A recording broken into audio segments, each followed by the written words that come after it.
নমস্কার বন্ধুরা, সম্রাট ওয়ার্ল্ডের একটা নতুন ভিডিওতে আপনাদের আমি আবার স্বাগত জানাই।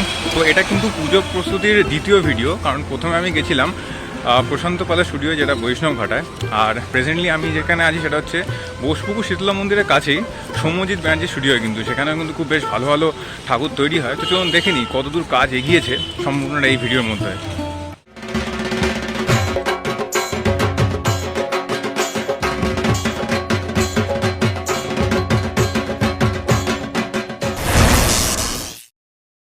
তো প্রথমেই আমি আপনাদের বলে দিই যে সৌম্যজিৎ ব্যানার্জি স্টুডিওতে আপনারা আসবেন কি করে। এই যে দূরে দেখতে পাচ্ছেন প্যান্ডেলটা, দেখুন বোসপুকুরে সেই ভাঁড়ের প্যান্ডেল হয়েছিল, বেশ সুন্দর এবারেও লাগছে। ভাঁড় আর মাটি দিয়ে হয়তো প্যান্ডেল বানাচ্ছে।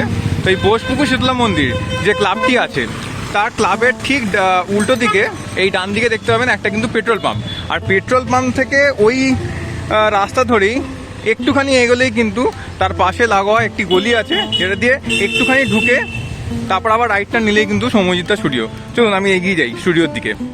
তো বোসপুকুর শীতলা মন্দিরের পাশে যে পেট্রোল পাম্পটা আছে, ওটা থেকে একটুখানি ঢুকেই বাঁ দিকে গলির মধ্যে এসে এই ডান দিক, এখানে গেলেই কিন্তু সৌম্যজিৎ স্টুডিও আমরা দেখতে পাবো। তো একটা স্টুডিওর ভিডিও তো আমার চ্যানেলে আমরা দেখলেনই সকালে, আর আমি এখন দুপুরে পৌঁছে গেছি সৌম্যজিৎ ব্যানার্জি স্টুডিওতে।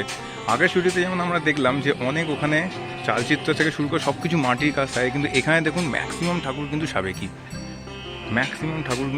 আমি এখানে কোনো থিমের ঠাকুর দেখতে পাচ্ছি না। আমার পার্সোনালি যেমন থিমের ঠাকুরের থেকে এরকম সাবেকি ঠাকুরই কিন্তু আমার খুব ভালো লাগে।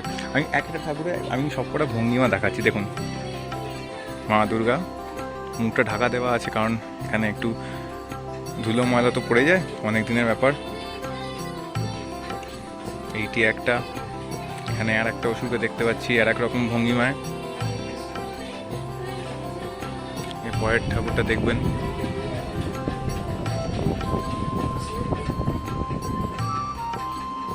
এখানে অসুর বলছে মা তুমি মেরো না আমাকে, হাত দিয়ে বাঁধা দেওয়ার চেষ্টা করছে। আর এখানে আর একটি। তো এইগুলো মোটামুটি আমরা বলতে পারি এই সারের এই দিকের এগুলো যে কটা আছে 7 ফুট থেকে 8 ফুটের মোটামুটি মায়ের যে মূর্তি, সেগুলো হাইট হবে। চালিয়ে নিয়ে হয়তো 10 ফুটের কাছাকাছি যেতে পারে। আর এইগুলো মোটামুটি আর একটু বোধহয় বড়, 9 থেকে 10 ফুট।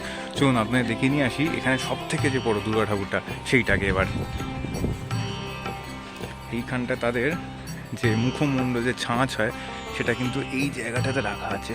এইখানে এই ঠাকুরটা কিন্তু বেশ বড়। ওটা এখানে অসুরের বডিটা কি বিশাল, সিংহের মুখখানা দেখুন বিশাল বড়।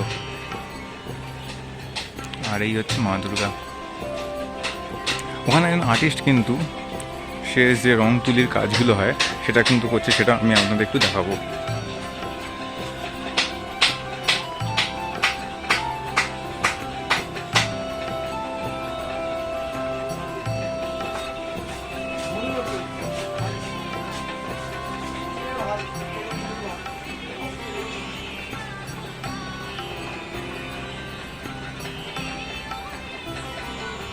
এই সাই ঠাকুর ওই দিকে পেছনে, আমার এই সামনে এইখানে আপনারা দেখতেই পাচ্ছেন। কিন্তু একটা ঠাকুর আমি দেখাবো, যেটা যে ঠাকুরের ভঙ্গিমাটা আমার দেখে কিন্তু প্রচণ্ড ভালো লাগলো। এই সেই ঠাকুরটি,